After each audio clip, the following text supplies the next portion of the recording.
So the last speaker today, before we go to dinner, is Gordon Chang. And I think we all know Gordon Chang and his wife Lydia. There, Lydia, wave. Yeah.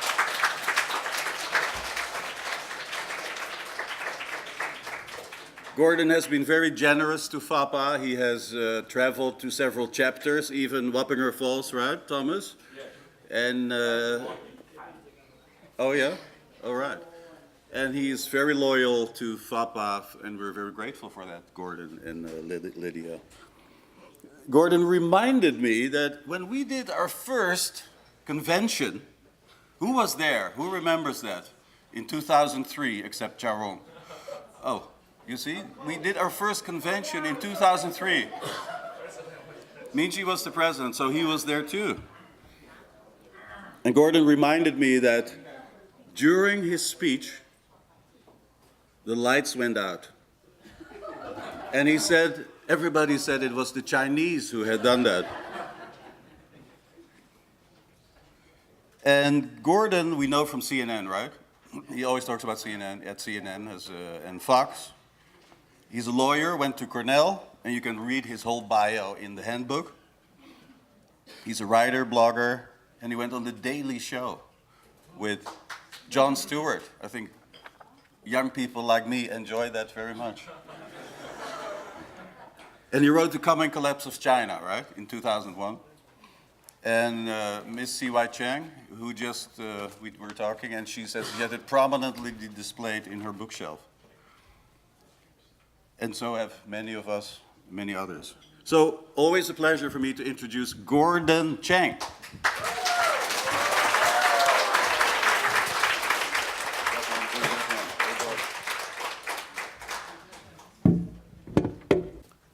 Well, thank you so much, Cone. And it's an honor for Lydia and I to be here at your very happy occasion, 35th anniversary for FAPA. So we are so pleased, and so thank you very much.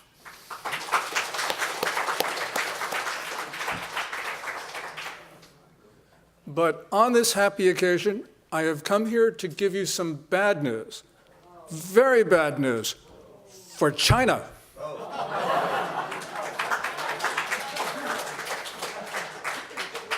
For Taiwan, the news is only good. The sun is shining, the sky is blue. No, it's green, the sky is green.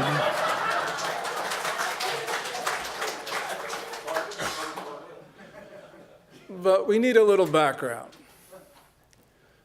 For Americans, of course, we should view Taiwan in its own right, not in a broader context. But unfortunately, that's not the way Washington looks at it. Washington looks at Taiwan in the context of China. And that puts Taiwan at risk because, as every foreign policy analyst will tell you, the US-China relationship is the most important in the world. And because of that perception, Americans sometimes forget their principles and do virtually anything that Beijing wants it to on Taiwan.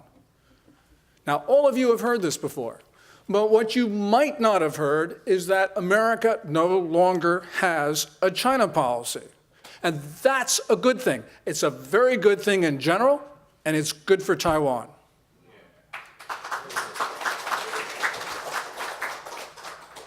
It's intriguing to think that we no longer have China policies. Yes, the Trump administration has policies that affect China, but these are not China policies. The Trump administration, of course, is different. Since the end of the Cold War, the focus of American policy has been to integrate the Chinese communist superstate into the post-war liberal international system. So you had a lot of American presidents elevate China's interests. And indeed, many times the United States has had a China-first policy. But enter somebody called Donald John Trump. The 45th president has a new focus, And for him, there is only one Asia policy of consequence, and that is protecting the American homeland from the missiles and the nukes of the Democratic People's Republic of Korea. For Trump, his initial approach was to entice China to get its help on North Korea. So therefore, he met Chinese President Xi Jinping in Mar-a-Lago in early April. And soon after that, he tweeted that he told the Chinese leader that China could get a much better trade deal out of the US if it would help solve North Korea. At the same time, the American president said that he was going to hold off on issues like currency manipulation and Taiwan in order to get China's cooperation. Moreover, through April, there had been no U.S. Navy freedom of navigation operations in the South China Sea, which China absolutely abhorred. And Commerce Secretary Wilbur Ross gave away the store to China. His 10-point May 11th plan, which was billed as the initial results of President's 100-day action plan on trade, did not decrease America's trade deficit with China. Matter of fact, it looked like it increased the trade deficit. Trump, in short, was in full smother China with love mode. And Trump, in order to get Beijing's help on North Korea, abandoned every single campaign pledge that he made on China. And he famously backed off on his promise to back away from the one China policy. Now, at the time, many analysts, including me, thought that Trump's moves meant that Beijing had a hold over the new American president, that Beijing owned Washington. But that was an incorrect assessment. What all of this showed was, in fact, the opposite. It showed that Trump had a Korea policy and that his relations to Beijing were subordinated to that. Trump, more than his two predecessors, took North Korea seriously. Remember, the Wall Street Journal reported that the Obama White House told the Trump transition team that North Korea was America's #1 security problem. And Trump actually believed it. So what Trump did was he aligned his actions with reality, with the rhetoric. Now, the unimportance of China to Trump became clear in the last week of June. On June 20, he sent out one of his more famous tweets where he said he was disappointed with China, that China was not helping on North Korea. And then we saw a change in American foreign policy. It was significant. We moved away from providing carrots to the Chinese to sticks. So what we saw at the last week of June was, for instance, Indian Prime Minister Narendra Modi, someone that China doesn't like, came to the White House and got a grand reception. President Trump gave him 3 bear hugs. And those pictures were meant to go back not to New Delhi, not to the American public, but to China. Also, we saw on the following day that the State Department no longer was going to give China a waiver, and it dropped the country to its worst category, Tier 3, in its trafficking in persons report. Also, we saw Trump on June 29th sever Bank of Dandong, a small Chinese institution, from the global banking system. We did that by declaring it a primary money laundering concern under Section 311 of the Patriot Act, no longer had access to dollars. And we also saw the Treasury sanction a Chinese company and 2 individuals. And also, a day later, we saw the first freedom of navigation operation in the Trump administration. And remember, everyone, on June 29th, the Trump administration notified Congress that it intended to sell $1.42 billion of arms to Taiwan. Beijing, on multiple occasions that week, said it was outraged, but President Trump did not appear to care. And it was right for him not to care. Why should he? For too long, American policymakers, both civilians and military, had pursued misguided policies with regard to Beijing. What we saw was policies on the part of the Pentagon, on the part of the White House, on the part of the State Department, trying to give initial benefits to China in the hope that they would reciprocate. Well, it didn't work for prior administrations, and it hadn't worked for Trump. And Trump, after a few painful months in the beginning of his administration, decided that China's leaders needed to be cut down to size. He started the process by making it clear that the preservation of the sense of self-importance of Chinese leaders was no longer a goal of American foreign policy. Chinese leaders had become belligerent, they'd become provocative and arrogant. They began to think that they were the center of the universe, that they were ensconced at the center, and therefore they believed that they were entitled to the respect, goodwill, and cooperation of all others, including the United States. Well, Trump in the recent months has reversed that process, and now he's treating them like suspects, not like the sons of heaven. Now, fortunately for Taiwan, the touchstone of Trump policies has been Korea. And that means that America's relations with Beijing are bound to deteriorate. China, with regard to North Korea, has interests that are incompatible with those of Washington. But more important, China is doing things that Washington cannot abide. So, for instance, Chinese banks, both large and small, have been laundering money for the North Koreans. China has been supplying critical equipment, especially technology, to the ballistic missile program of the North Koreans. China has been supplying semi-processed fissile material, components, equipment to North Korea's nuclear weapons program. And China has been helping North Korea cyber attack the United States and South Korea. Now, significantly, on this Thursday, we saw President Trump speak in glowing terms about Xi Jinping. Trump on that day thanked the Chinese leader because he said that Xi Jinping had ordered the Chinese central bank to tell Chinese commercial banks not to do business with North Korea. Well, if Trump accurately described what the Chinese did, then they have broken a world record for dishonoring their promises on North Korea. Because yesterday, one day after Trump spoke, yesterday, the Chinese Foreign Ministry spokesman Lu Kong got up in Beijing and said, no, that's not what China agreed to do.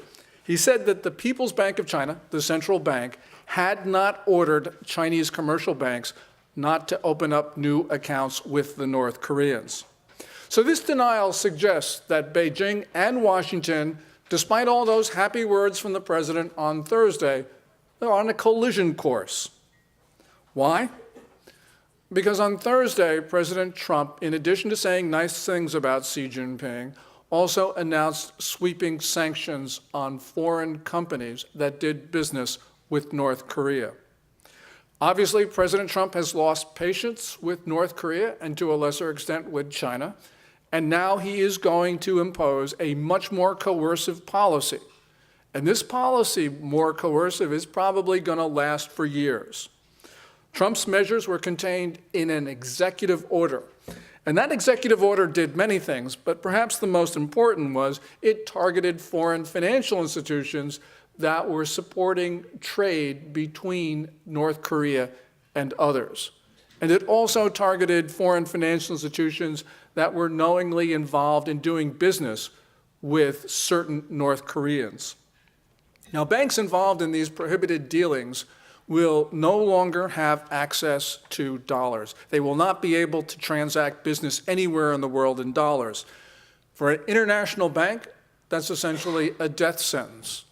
We know that the US dollar, according to the most recent surveys, constituted something like 51.9% of all the global transactions in the most recent survey. Now, China is apparently not going to stop helping the North Koreans. And it's most important, Beijing is going to let its banks continue to provide services to Pyongyang. Trump is not going to allow any bank that does that to use the US financial system. And this is important because Chinese banks, not only the small ones like Bank of Dandong, which was cited on June 29th, but he's not going to let even the big Chinese banks do this. And we know that some of the biggest of the Chinese banks have been involved in this criminal activity. So for instance, Bank of China, one of China's so-called Big Four banks, was cited in a 2016 UN report for money laundering, for devising and operating a money laundering scheme in Singapore. And indeed, there is evidence that Bank of China has also been involved in this criminal activity in other locations as well. As big as Bank of China is, it does not appear to be the largest Chinese bank involved in money laundering for the North Koreans. It appears that the Industrial and Commercial Bank of China, China's largest bank, the world's largest bank, has also been involved in cleaning up cash for the Kim Jong-un regime. If there is going to be any peaceful denuclearization of North Korea, it is because the Trump administration will be able to stop the flow of money to North Korea. We need to stop the flow of money so that Kim Jong-un, the ruler there, can't build missiles, can't build nukes, and cannot engage in what's called gift politics. In other words, buying the loyalty of senior regime elements by giving them cars, all sorts of other luxury goods.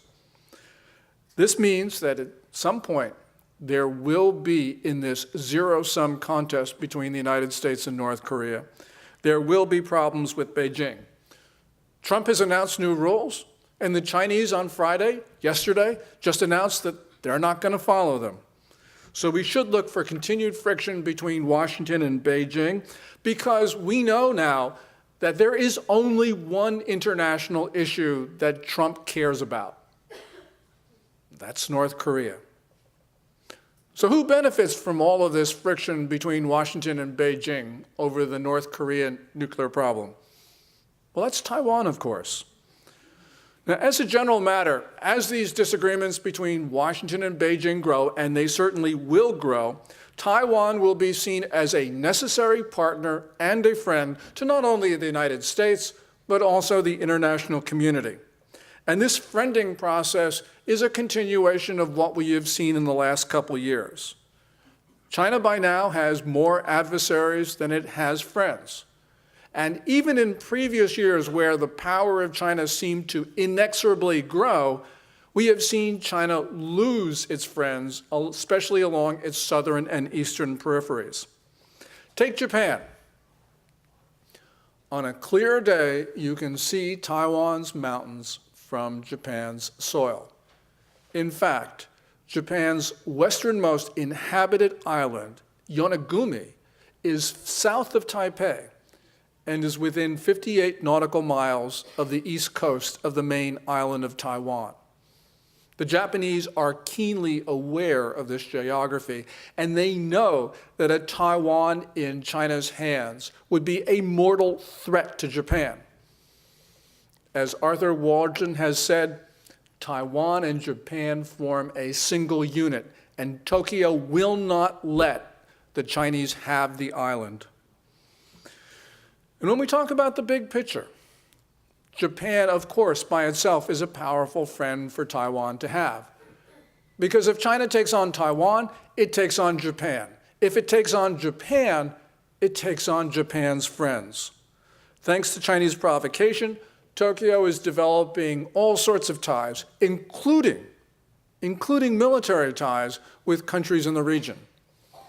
Japan sits at the top of the region. It has allies on both sides of the South China Sea and at the bottom. Moreover, Japan has two other big friends just outside of East Asia: Australia, and more important, India. India is a fascinating country, but India is important because New Delhi is spending much more time thinking about what's happening just outside of its region in East Asia. And they're doing that because of Chinese provocations. And India is an important friend for Japan to have and for Taiwan to have, because if there is any country in Asia which is a credible owner of the title of owner of the 21st century, If there is any country that can be the owner of the 21st century, it is India. India has been incessantly provoked by the Chinese, and that's consequential. In 2006, Taro Aso, when he was Japan's foreign minister, talked of an arc of freedom and prosperity for the region. At the time, the idea went nowhere. The idea went nowhere because countries in the region were optimistic about engaging China, and they were optimistic that China would enmesh itself in the world's system of laws, rules, treaties, and conventions. At the time, nobody outside of Tokyo thought that we needed a plan B. Fast forward to 2017, everyone needs a plan B, and we see countries in the region scrambling to build defense ties with each other. They are starting to realize the dangerous nature of Chinese assertion. Those threatened are drawing together, and of course, Taipei will be considered a critical partner. If for no other reason, Taiwan's location is strategic. Taiwan sits at the intersection of the South China Sea and the East China Sea. It is the proverbial cork in the bottle that prevents the Chinese Navy and Air Force from surging into the Western Pacific. That's important for a lot of reasons, but it's especially important for the United States. It would be very difficult for the U.S. to defend its treaty partner Japan if Taiwan was in the sweaty paws of China.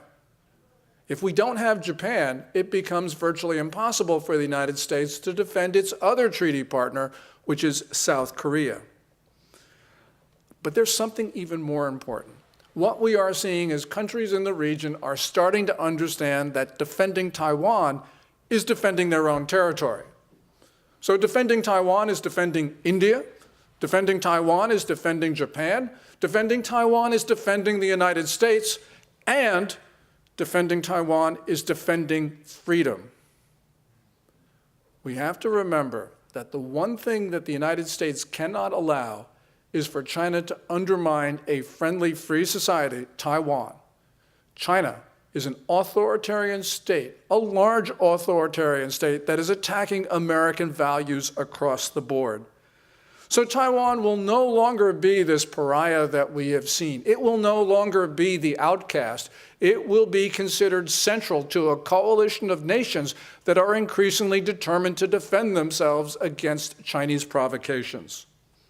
So if there is any geopolitical beneficiary of all of these trends that we have been talking about, it will be Taiwan.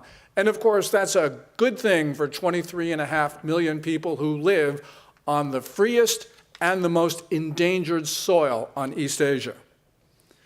Now, all of these things are happening at the same time something is occurring in the United States. This development is taking place very close to home. Steve Bannon, that media genius and that political strategist, has a new project. And that new project is taking on Beijing. As the New York Times said in a headline from the second week of this month, quote, "Next stop for the Steve Bannon insurgency, China." As Bannon told Charlie Rose on 60 Minutes a week ago, Donald Trump, for 30 years, over a long period of time, has seen China as America's #1 adversary. Bannon said that we are not at an economic war with the Chinese, but the Chinese are in economic war with us, and he is certainly correct about that. But Bannon believes that this is not just another economic struggle. He thinks it's a struggle for the future of the United States, and that, of course, is a struggle for the future of the free world. Yes, Bannon no longer has a West Wing office, but he's especially influential in the administration, and free from constraints, he is able to go out and build a new coalition based upon American opposition to China. Taiwan, of course, will be a beneficiary of that. As the Chinese themselves are fond of saying, the fox has shown its tail. Well, the fox has shown its tail to a guy named Steve Bannon and to a lot of Americans, and they don't like what they see. And that means they will like Taiwan. Yes, the region is going Taiwan's way. I think that this is one of the most important developments that we see. So this is indeed very bad news for those people in Beijing, and it's very good news for the people of Taiwan. Thank you so much. Thank you very much, Gordon. We're going to open the floor to Q&A. I will start, Gordon. I know a lot of people are intrigued about Donald Trump's visit to China later this year. Do you anticipate anything happening from that visit? Yeah, they've started to do some of the advance work for the trip, and indeed,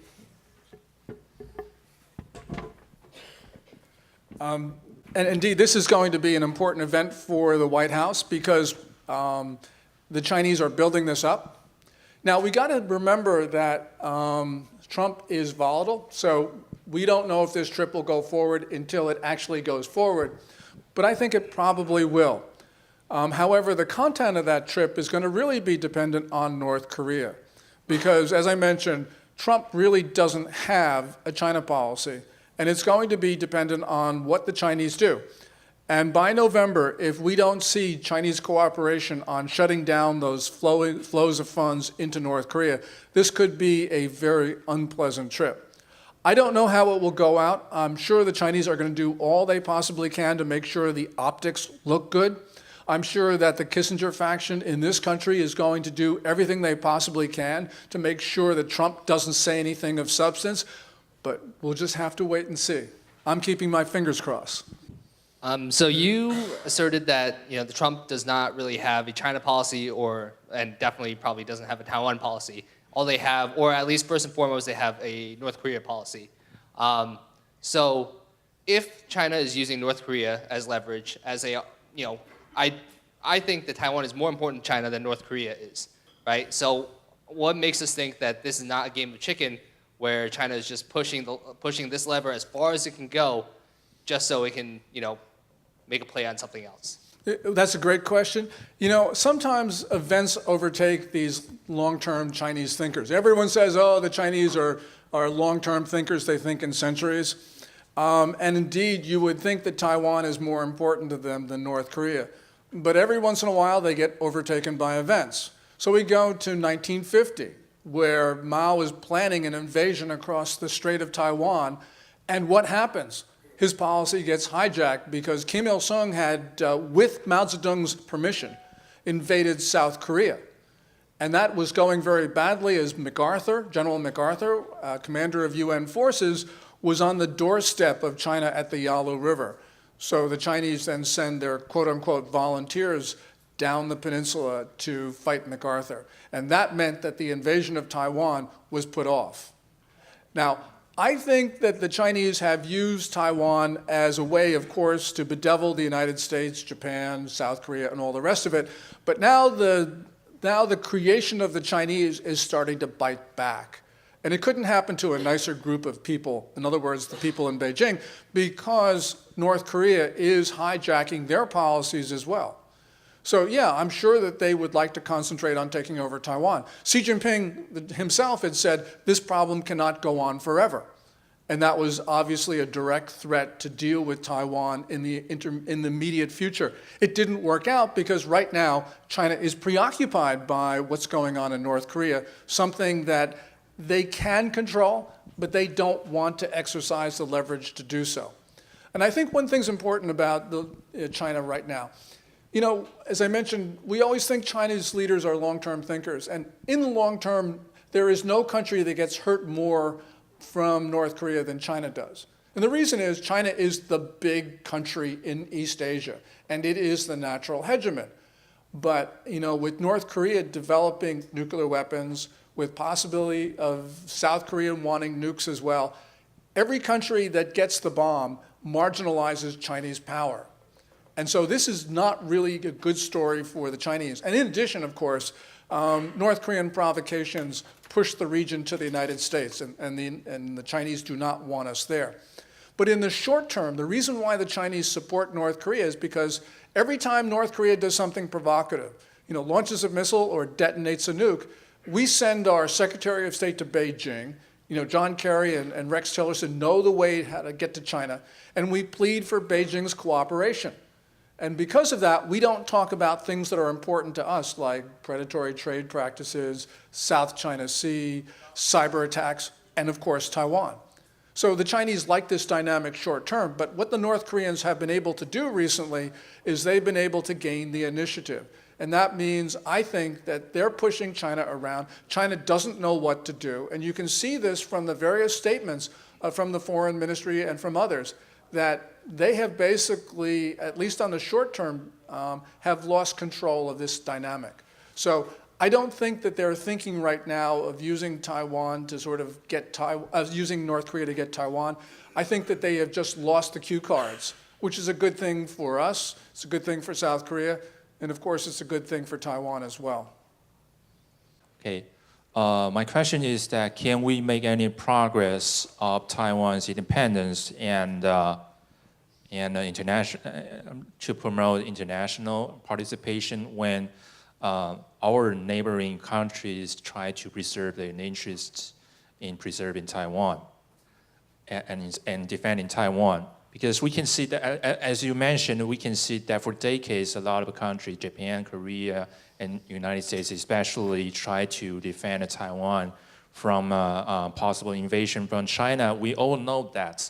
But at the same time, we can also see that for most of the time, the voice for the call for Taiwan independence and further international participation, like especially in the United Nations, was kind of I would say, muted or silenced in some way, because definitely these countries, yes, they want to defend Taiwan, but they also want to avoid premature of conflicts with China in some way. They want everything in control, so-called status quo. So that's why President Tsai, she kind of earned trust from neighboring countries by presenting her platform of foreign policy, so-called status quo, preserving the current constitution of ROC.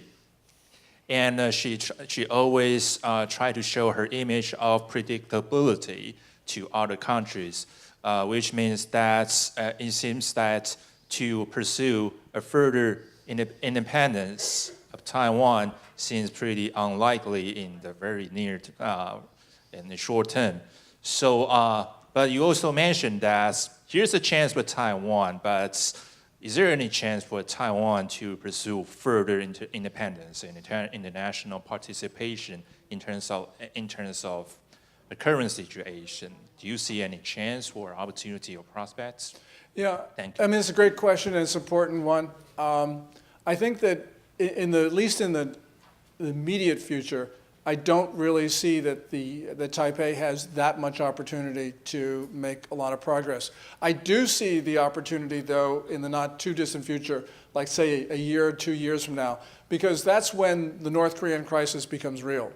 When Kim Jong-un is confident in his arsenal, he's going to use it to blackmail the United States to break our mutual defense treaty with South Korea, get our troops off the peninsula, and then try to take over South Korea, which is a core goal of the Kim regime. That's when the rubber meets the road. That's when Beijing is not going to help us. And that's when I think that basically this whole notion that we got to live with China, this Henry Kissinger view, this is basically going to be discredited for good. And that's when I think Taiwan has then what is now a closed door, which you refer to, then becomes a wide open field, because then countries then realize there's no need to be nice to the Chinese. And there's another thing which I sort of look at, and that is, the Chinese economy doesn't look very good these days. That's where Beijing gets all of its, power over a lot of countries like Australia. The World Bank, by the way, just came out with a chart which shows that the Chinese economy grew 1.2% in 2016, last year. So, China's not looking so strong, and at the same time, the United States is looking at China and not getting the help that it wants. And I think that when you put those two things together, it means that it's going to be a world of hurt for Beijing's leaders. And what looks impossible now for Taipei, which is impossible at this particular moment, then becomes inevitable. I'm borrowing borrowing the line from Trotsky, but you get the idea. The point is that all of a sudden somebody flips the switch, and it becomes very clear that people scratch their heads and say, why didn't we do this all along? So that's when I think that you're going to see Taiwan be able to join international organizations under its own name. We are going to see countries start to recognize Taiwan if Taiwan declares itself to be the Republic of Taiwan. We're going to see all sorts of things that to now are just inconceivable. But it's not going to be because of people's notions that Taiwan's important or anything. It's going to be because how they view China. And so that is going to be what is going to change people's perceptions. The Chinese leaders, they should be able to take over the world, but they just can't help themselves. So good for us.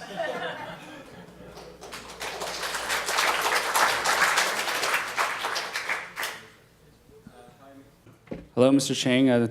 My name is David. My question is about Chinese banks. I have bought and read your book, The Coming Collapse of China, some years ago, and in it you have a chapter dedicated to the liquidity or the illiquidity of Chinese banks. So my question is, has the banking regulators in China increased such liquidity minimum requirements for their banks, or has that stayed the same? And what's your outlook for the future of those banks? Okay. I always hate it when people remind me of my prior predictions. In 2001, I wrote the book Coming Collapse of China, and in that book I said that it would take 10 years, but that the Communist Party would fail. And so by the middle of 2011, my prediction turned wrong. But I do think, though, and what happened, which really changed things, and which I did not foresee, was the global downturn. And that global downturn changed everything for China's banks. Because at the end of 2008, you had Premier Wen Xiaobao. He put together this $486 billion stimulus program. And that was that's a lot of money, but it really wasn't the main thrust of China's stimulus efforts. The main thrust of China's stimulus efforts were to put a lot of money into the hands of the banks. And that's exactly what he did. So for instance, you had, after 2008, an expansion of credit in the Chinese banks that made them essentially as big as American banks, even though in 2008, the Chinese economy was less than a third the size of America's. So you had unprecedented credit expansion. And indeed, today, the People's Bank of China spends a lot of efforts making sure that the Chinese banks get money. But they've got a problem, and the problem is they've got too much debt. China's debt to gross domestic product ratio, which is what people look at, is somewhere 350%. George Soros said at Davos last year. Or if you look at hidden debt, it's probably closer to 400%, which is what Andrew Collier of a small house in Hong Kong called Orient Capital Research, he looked at the hidden debt and said it was 400%. These are incredibly big numbers. And the Chinese government has been able to get through it because they control the banking system and they control liquidity. And in fact, if we look back over the last 2 or 3 years, China's control over the banking system has increased, not decreased. So they can play this game for a little while longer. But we know one thing that they can't control, and that is the Chinese people. The Chinese people themselves have voted no confidence in the Chinese banking system and in the Chinese economy, and indeed in their own country, because we see them emigrating out of country in large numbers.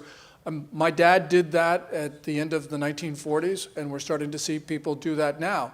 Because if you walk around this town or you walk around the city where we live near, which is New York, you see more and more Chinese on the streets. And that's an indication that the Chinese people have lost confidence. But we also know they're taking their money out of the country, and this is where the liquidity of the banks comes in. In 2015, the amount of net capital outflow from China, according to Bloomberg, was $1 trillion. In 2016, I estimate that net capital outflow was 1.1 trillion.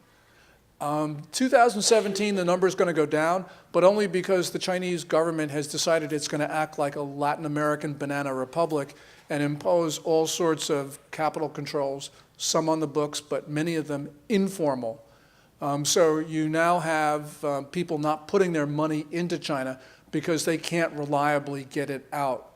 And so this is going to be the big liquidity issue for Chinese banks going forward, because as people devise more and more ways to take their cash out of the country, the central bank has got to replace that liquidity, and that's going to be a challenge for them.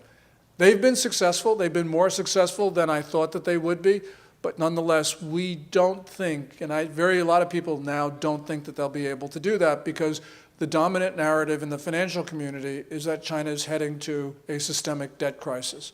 The only disagreement is what is the size of that crisis and what form that crisis takes, whether it's a 2-decade crisis or whether it's a sharp downturn. But everyone sees it coming, and it's largely because of this enormous expansion of liquidity in China, where you now have too much money, not enough good projects, and a lot of people becoming pessimistic about the future of the country. So you've right to target this as really an area of inquiry. And at this point, you've got a lot of economists who are looking at it. There's no agreement, but nonetheless, this is where the battleground for China really is whether the banks are able to continue to fund these projects that are creating all of this growth. Ghost cities, high-speed rail lines to nowhere, and all the rest of it. This is Chang fan. As you have mentioned, you think China right now is not controlling North Korea as the way they want it to be. And you also mentioned that China has problem with its GDPs and all that. So is it your prediction that China is not going to do what Trump want them to do? If that's the case, what is their way out? Because Trump is going to definitely sanction those banks. Yeah. So in that scenario, say if China decided that I cannot go against United States all the time, so I would run in North Korea. So what then would happen? Yeah, this is really important. The Chinese are not controlling the North Koreans right now. I mean, if they wanted to, they could. And this is where I think that China really gets into trouble with the Trump administration. China accounts for more than 90% of North Korea's two-way trade. Some people say 85%, some people say 92%. It's a lot. China provides more than 90% of North Korea's crude oil, much of it on concessionary terms. China supplies well more than half of the foreign investment going into North Korea. China supplies somewhere between 1/3 to 45% of North Korea's food, which is incredibly important now, especially important now, because North Korea is going through the worst drought it's had since 2001. China is, of course, North Korea's primary backer in the UN Security Council. You go through the list. China's leverage over North Korea is overwhelming. But there's one thing that China provides that people don't focus on, and that is China provides confidence to regime elements in Pyongyang that they're safe from the United States and from the international community. And so if Beijing wanted to, it could signal to the people around Kim Jong-un to get out of Dodge. I don't think Beijing could ever convince Kim Jong-un to do anything. But that almost doesn't matter, because Beijing can convince the generals and the admirals and the senior party officials that they no longer supported Kim, and therefore it's in their best interest to not support Kim, to give up the weapons programs, to do everything that the Trump administration wants. I believe that Trump believes that China can do this. And if China doesn't do it, then it puts Beijing in a bad light. Beijing right now is really interesting because it's split. You have the foreign ministry professionals, you have a lot of the academic policy community thinking that China should just dump the North Koreans. It's worse than, it's costing them more than they're getting in return. But where it counts, which is the top of the Politburo Standing Committee and at the top of the People's Liberation Army, they still support North Korea for various reasons, and you can go through the list. But the point is that right now, China is just telling Trump, we're not going to do this. And that's why I thought it was so significant that the foreign ministry yesterday said, no, we didn't tell our banks not to open up new accounts, despite what President Trump said on Thursday. This is, I think, going to be where the ultimate break is in U.S.-China relations, because as the North Koreans threaten the United States directly, we see this as an existential threat, and therefore we're going to expect countries to be either with us or against us, to use that phrase from George W. Bush. And that means countries that are against us, countries that are supporting our enemy, are going to be our enemy as well. And that, of course, is Beijing. And when you put all of this together, you have Xi Jinping right now. He has sort of let Kim Jong-un defy him. As I mentioned a little bit ago, I started to see Kim run free of the Chinese, and the Chinese are not reining him in, and the Trump administration knows they can do that. So I think that this is absolutely critical. And as I said, our relations with China are going to hit an inflection point, and that's when I think Taiwan should really push relations. They should be talking about port calls from the U.S. Navy into Kaohsiung, something that's under discussion. We should be talking about higher level exchanges. We should be talking about all sorts of things that are now off the agenda. So to me, that's where we have to be prepared to make this push on the part of, basically saying to the Trump administration, you need friends, and one of the friends that you need sits 100 miles away from China. Hi, Gordon. Paul here from the Epoch Times. Dr. Chang just mentioned that Taiwan actually has many cards that Taiwan can play when dealing with China. What I can think of is, for example, like people like Dr. Chang, why isn't Taiwan inviting him more into Taiwan, the Taiwanese government? Why are they not supporting him to a greater extent than what they could? What they are currently doing now.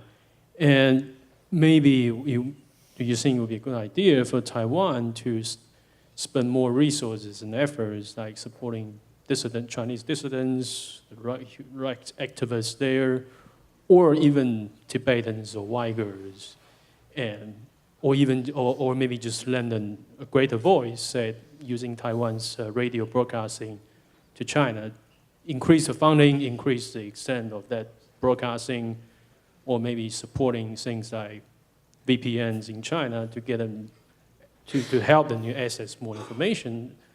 With that kind of thing that have been discussed as kind of asymmetric strategy, which Taiwan is not currently doing. We don't see Tsai administration doing that as far as we can see. Do you think Taiwan should be doing that? Okay, this is the hardest question I've gotten this year. So thank you. It's difficult because it's on so many different levels. I think the Taiwanese people should be supporting Uyghurs and Tibetans and people in Hong Kong and everybody else. Taiwan is a free society. Tsai Ing-wen could not say to them, no, you can't support Hong Kong. So, I think that this is one of those cases where people in Taiwan should do it. The question is whether the government of Taiwan should do it, and I'm not so sure. And the reason is that at this particular time when China, I think, is especially provocative and dangerous, as much as I don't like those guys, I'm not so sure that I'm willing to stick it in their rear end. And that's exactly what you're talking about. But as I said, as a free society, I think that, the one thing that really got me during the time of Ma Ying-jeou was, His Holiness the Dalai Lama couldn't go to Taiwan. Well, those days are over, but nonetheless, I think Taiwan should make it clear, His Holiness is welcome to come. It's not a government policy, it's just that Taiwan's an open society and anyone can come in, and that's very, very important. It's important to stand with the free societies. And this is something that Beijing it will complain about it, but it's not a complaint that will resonate anywhere else, because free societies allow people to say what they want. And so therefore, Taiwan can make itself a refuge for Chinese dissidents and all the rest of them, as indeed it has. So the government doesn't really need to do anything, at least at this point. And so I wouldn't want to change the issue as it regards to Taiwan and the rest of the world. You know, Taiwan, everything is moving in Taiwan's direction. So my view is don't screw it up. Don't have the government do things that, you know, others who are still afraid of China will complain about. So I know that that's not a resolute stance, and I don't really like it emotionally, but from a cold, calculating Taiwan point of view, that's probably the right thing to do right now. But as I said, in all free societies, you don't need the government to promote things. You just make sure that people are allowed to do what they want. People will do the right thing, and people in Taiwan are doing the right thing. So that's all I think that really needs to be done.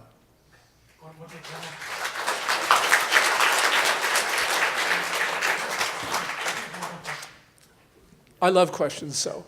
Counselor Chang, let me, at the risk of hearing my own voice, preface this for you, all right? Of course. My takeaway in regards to everything you're saying, two major points with the given situation with North Korea, the United States. We're either looking at, in terms of U.S. foreign policy, that this is a litmus test in regards to, hey, China, are you going to play ball with the United States? Myself, Donald J. Trump. And by the way, I'm from New Jersey, so I'm coming from a New Jersey perspective. In New Jersey, whether on TV or otherwise, loyalty is critical. Well, you know, you can't out New Jersey me because I was born in New Jersey, went to school in New Jersey, live in New Jersey. And that is exactly what I want him to say, because he then understands that at the end of the day, it's about loyalty, just like the United States military, right? It's a voluntary service. People who are American are willing to die for their country because they're loyal to their country. So, with that said, I don't get the sense that Chinese are very loyal to their country. And so I'm going to steal something from George Friedman.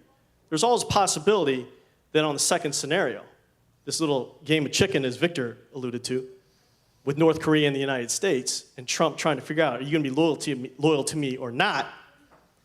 If the Chinese fumble on North Korea, that also signals to the rest of the international community, these guys aren't the big bad wolf that we all thought they were. All right? So bang. What's to say the Chinese people say, hey, these guys they don't have any control of anything going on. Friedman, the Stratford guy, says that China eventually will blow into 6, 7, 10 different regions. You've got the eastern seaboard that gains economically. You have the inlands who don't really get that same economic benefit. How do you balance that as the government of China? So in the end, it may be fish or cut bait time, as you say. But what I see and what I hearing you say, and I want some affirmation or not, is that this whole situation is basically a 4-player poker game with North Korea sitting at the table, obviously the United States sitting at the table, China sitting at the table, and Taiwan. But Taiwan doesn't have to play its hand right now. It just needs to watch what North Korea and the United States, and to a large extent, what China does before they even need to play a card. So would that be a fair assessment of where we're at this very moment, or am I hearing you incorrectly? Thank you so much. Yeah, that's absolutely a fair assessment because, you know, when things are going your way, as I mentioned, you know, why do you have to bet the hand? You actually don't have to do it. Now, it's a sort of a passive approach, but nonetheless, it's a recognition of the way things are going. You know, when the international system wasn't going Taiwan's way, Taiwan actually had to be an active player, and we've saw this so many times. So for instance, in the 1970s, when you have Nixon going to Beijing, this is important for Taiwan to be very active in Washington and elsewhere. Right now, though, where you see the region moving in directions, you know, all of them are in Taiwan's favor. All Taiwan has to do is just say, here we are, we're a free, open society, we're willing to help the United States, its allies and partners, and it's a great story. And it's a story where they don't really have to do very much at it. But, you know, I'm not saying that this, you know, trends don't last forever, as we all know. And there will be a time when Taiwan may have to pivot. But, you know, we should be knocking at the door in Congress saying, you know, how come the U.S. Navy, you know, the Chinese really, they deny us the port calls in Hong Kong every time they get upset. We should be saying to our members of Congress, look, why don't you go to Kaohsiung?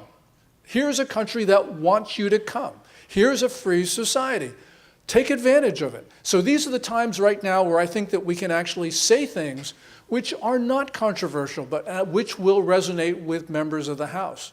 So it's a great time to be knocking on the doors on Capitol Hill and saying, let's support Taiwan.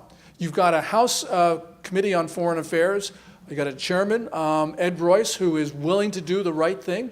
You've got my senator, who unfortunately now is under conviction, is being tried for bribery, but he's a great Taiwan supporter. Those are just allegations. And he's from New Jersey. So what could be wrong? What could be wrong with him? But the point is that this is a good time to talk and lay the groundwork for all sorts of things that I think will become so important that Taiwan has wanted. So when we watch the Little League World Series, we don't have to look at Chinese Taipei. These types of things. We should be going to these organizations and saying, it's Taiwan, stupid.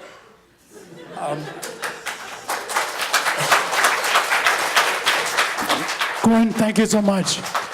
We're honored that Gordon's going to join us for dinner, our banquet dinner. Thank you very much. So I know a lot of you have more questions, so Gordon will be around a little bit, plus the banquet. So if you have any questions, please go ahead and directly ask him. Thank you, Gordon.